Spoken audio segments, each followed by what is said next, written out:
पुणे के भारतीय विद्यापीठ new law college से एलएलबी करने वाले अभिषेक निगम लॉयर होने के अलावा एक बहुत पैशनेट एक्टर भी है, जिन्हें अपनी लाइफ का पहला बिग ब्रेक 2019 में पानीपत मूवी से मिला, जिसमें उन्होंने विश्वास राव पेशवा का रोल प्ले किया था और उन्हें अपनी लाइफ में पहचान या कहे पॉपुलैरिटी अकबर शो से मिली थी। पर क्या आपको पता है, एक्टर होने के अलावा वो एक म्यूजिक डायरेक्टर भी हैं। जी हाँ, अभिषेक निगम बॉर्न ब्रॉस रिकॉर्ड्स के लिए काफी सॉन्ग्स डायरेक्ट कर चुके हैं और अपना ये सक्सेस वो सिर्फ अपनी फैमिली और फ्रेंड्स को डेडिकेट करते हैं, जिनकी वजह से ही उनके ये अचीवमेंट्स पॉसिबल हो पाए हैं। फेलियर्स लाइफ के सिर्फ पार्ट होते हैं और गिव अप ना करना ही असली सक्सेस दिलाता है। इसी सिंपल से प्रिंसिपल पर अपनी लाइफ जीने वाले अभिषेक निगम की अब तक की लाइफ स्टोरी जानने के लिए इस वीडियो को आप एंड तक जरूर देखें और मुझे अपना दोस्त समझकर चैनल सब्सक्राइब जरूर करें।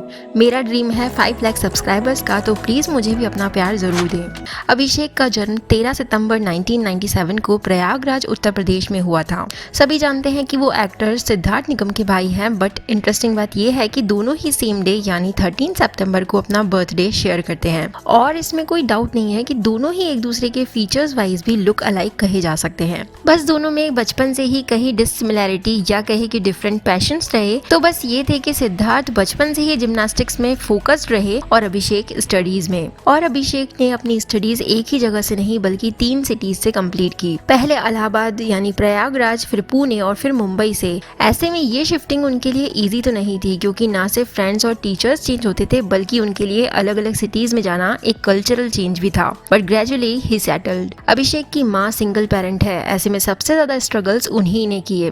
वो बताते हैं कि अपने माँ के स्ट्रगल्स देखने के बाद उनकी एक अलग ही जगह बन गई है दोनों ही भाइयों के दिलों में। वो सिर्फ ना उनका ध्यान रखती है बल्कि अपने बेटों के काम और कॉन्ट्रैक्ट्स भी मैनेज करती है। वो बताते हैं कि जब भी वो अपनी माँ की पुरानी फ्रेंड से मिलते हैं तो उन्हें उनमें 360 डिग्री ट्रांसफॉर्मेशन दिखता है। उनका हाउसवाइफ से लेकर स्ट्रीट वाइज बनने तक का सफर बहुत ही इंस्पिरेशनल है और इसलिए अभिषेक उनसे कहते हैं कि यदि अपनी माँ की 5 से 6 क्वालिटीज उनके अंदर भी आ जाए तो वो एक कंप्लीट मैन बन जाएंगे। यानी अभिषेक की इंस्पिरेशन कोई और नहीं बल्कि उनकी माँ रही है।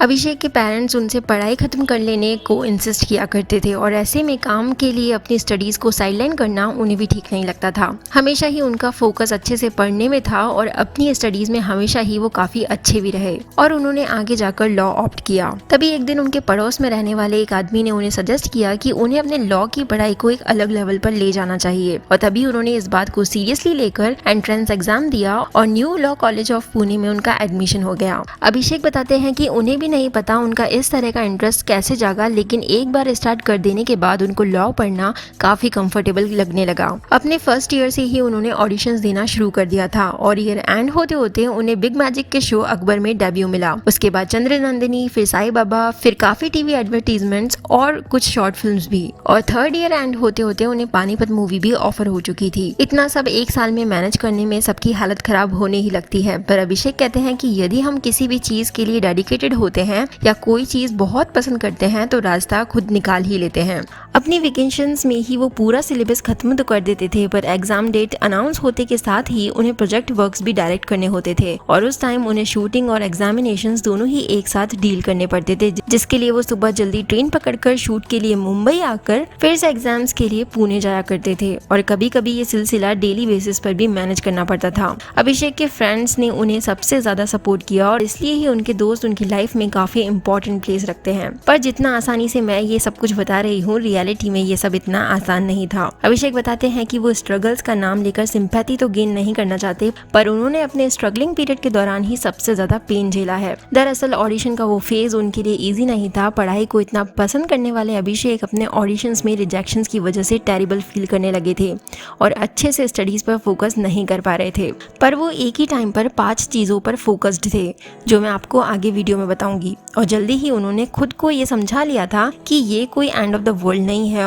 और इन्हीं रिजेक्शंस की वजह से वो अपनी एक्टिंग को और बारीकी से सीख पाए हैं। पर सेलेक्ट हो गए और काम हो गया, ऐसा कभी नहीं होता। टीवी इंडस्ट्री में काफी बार ऑडिशंस का कॉल किसी और रोल के लिए आता है और सेलेक्ट किसी और चीज के लिए कर लिया जाता है। इतना ही नहीं, काफी बार ऐसा भी हुआ कि फर्स्ट एपिसोड शूट कर लेने के बाद वो शो ही एंड हो गया। काफी बार प्रोमोज आने के बाद भी शोज एंड कर दिए गए और अभिषेक के साथ ऐसा हुआ कि जिस शो की शूटिंग में उन्होंने अपने 1-2 साल दिए वो शोज कभी बने ही नहीं। पर किस्मत ने उन्हें केवल वर्स्ट ही नहीं दिखाया, बल्कि समटाइम्स उन्हें ऐसे रोल्स के लिए भी सेलेक्ट कर लिया गया जिसके लिए उन्होंने कभी ऑडिशन ही नहीं दिया था। यानी उनकी करियर जर्नी काफी अनप्रिडिक्टेबल रही है। ऐसा ही कुछ उनके रीसेंट शो हीरो गायब मोड ऑन में भी हुआ। एक्चुअली अभिषेक को इस शो का कॉन्सेप्ट काफी पसंद आया था और वो ये शो करना भी चाहते थे। शो का टीजर देखने के बाद उन्हें ये शो काफी एक्साइटिंग लगा और लकीली उन्हें कॉल भी आ गया। उन्होंने ऑडिशन में अपना बेस्ट दिया पर वो इसमें रिजेक्ट कर दिए गए। फिर 1 या 2 महीने बाद उन्हें फिर से कॉल आया कि उन्हें किसी दूसरे शो के लिए ऑडिशन देना है। जब वो इसमें सेलेक्ट हो गए तो उन्हें बोला गया कि वो इसी शो यानी हीरो गायब मोड ऑन के लिए सेलेक्ट कर लिए गए हैं और बस फिर उनके एक्साइटमेंट का ठिकाना ही नहीं रहा। और इन्हीं सब चीजों की वजह से अभिषेक की सोच रही है कि कुछ बड़ा मिलने वाला होता है तभी करियर में डाउनफॉल देखने को मिलता है और वो इन डाउनफॉल से पर्सनली अफेक्ट नहीं होते। अभिषेक अपने कॉलेज डेज से ही अचीवर रहे हैं। पहले उन्होंने अच्छे कॉलेज में एडमिशन लिया, फिर ऑडिशन से रिजेक्शन से सिलेक्शन देखे, साथ ही एक्रोबैट भी सीखते रहे, फिर अपना फर्स्ट लेबल लॉन्च किया और साथ ही साथ अपना फर्स्ट प्रोजेक्ट भी डायरेक्ट किया। और इतनी कम एज में एक साथ इतना कुछ मैनेज करना ही उन्हें खुद में एक अचीवर बनाता है। इतनी कम एज में सोशल मीडिया इन्फ्लुएंसर बन जाने पर वो बताते हैं कि पहले वो अपने personal views and thought social media पर शेयर किया करते थे, पर आज उनकी की हुई एक भी बात या काम से लोग इन्फ्लुएंस हो जाते हैं और ऐसे में वो मेक श्योर करते हैं कि वो किसी को भी रॉन्ग वे में इन्फ्लुएंस ना करे और इसीलिए एक एक पोस्ट शेयर करने या प्रमोट करने में उन्हें एक्स्ट्रा कॉशियस रहना पड़ता है। और वो खुद का वेल एजुकेटेड होना सबसे बड़ी क्वालिटी समझते हैं। उन्होंने काफी बार बड़ी से बड़ी डिफिकल्टीज को काफी इजीली डील किया है, जो क्वालिटी सिर्फ एजुकेटेड होने की वजह से ही किसी में आ पाती है, ऐसा अभिषेक मानते हैं। उनके काफी को स्टार्स रियल लाइफ में अच्छे दोस्त रहे हैं, जिनमें से वैष्णवी राव के साथ उनकी बॉन्डिंग हमेशा ही गॉसिप में रहती है। वैसे तो दोनों ही अपनी रिलेशनशिप एक्सेप्ट नहीं करते, पर फिर भी हो सकता है दोनों आगे जाकर इसे ऑफिशियल कर दे। फिलहाल तो दोनों का मानना है कि वो सिर्फ अच्छे दोस्त हैं। लास्टली अभिषेक निगम के ही शब्दों से मैं इस वीडियो को यहीं एंड करना चाहूंगी कि यदि आपको सच में कुछ पसंद है तो उसे पाने के लिए लगातार मेहनत करते रहें। छोटे गोल से स्टार्ट करो। जब तुम छोटी चीजें अचीव कर लोगे तो बड़े टारगेट्स अचीव करने का मोटिवेशन तुम्हें खुद ब खुद मिलता रहेगा और इन दी एंड वो अल्टीमेट गोल भी मिल जाएगा। एंड अभिषेक मानते हैं कि लाइफ में छोटी छोटी चीजें ज्यादा मैटर करती है। तो मेरी भी आप सभी से एक छोटी सी रिक्वेस्ट है, प्लीज इस वीडियो को लाइक एंड शेयर कर देना। Thank you so much for watching this video. Stay connected, be happy.